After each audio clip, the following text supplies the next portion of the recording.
We now know, based on some of the organizations that have gone through it at great length this year, that the cost of a breach and not being prepared runs an average of $10 million. Hospitals currently are the #1 target for ransomware.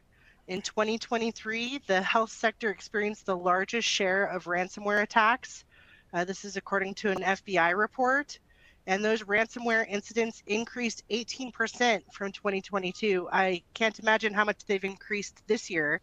The other thing you have to understand is that a lot of these attacks that we have today are actually forward-looking, meaning that we know that there's technology around the corner that's going to give us the ability to look at data that perhaps we can't look at today. Post-quantum computers are going to be able to break the encryption that we have today. Any data that an attacker is stealing today, even if it's encrypted, is not protected anymore.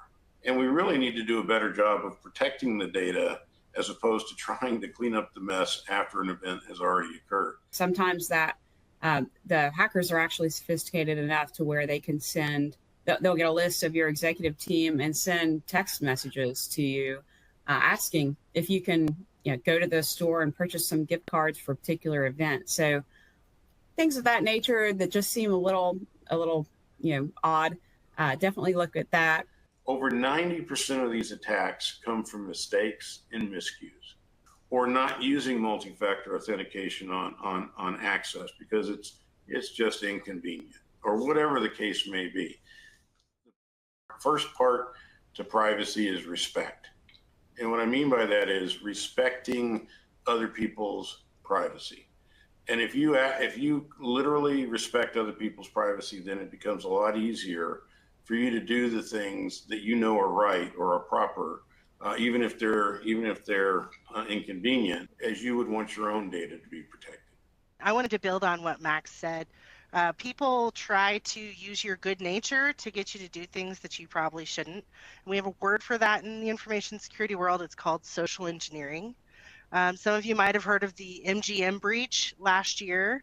Bad actors, they got people's personal information off of social media, where people share probably more than they should. And then they called up the IT service vendors and, using that personal information, convinced them to reset passwords and multi-factor authentication. It gained them access to MGM's systems where they did lateral movements, and they were able to take over admin control and create their own backdoors. It was a mess. It is estimated that it cost MGM over $100 million. Many guests were upset because they couldn't get into their rooms. Eventually, they had to shut everything down.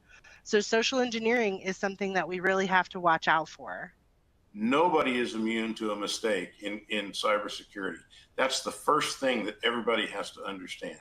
No matter how big you are, no matter how smart you are, no matter how sophisticated you are, anybody can have an incident.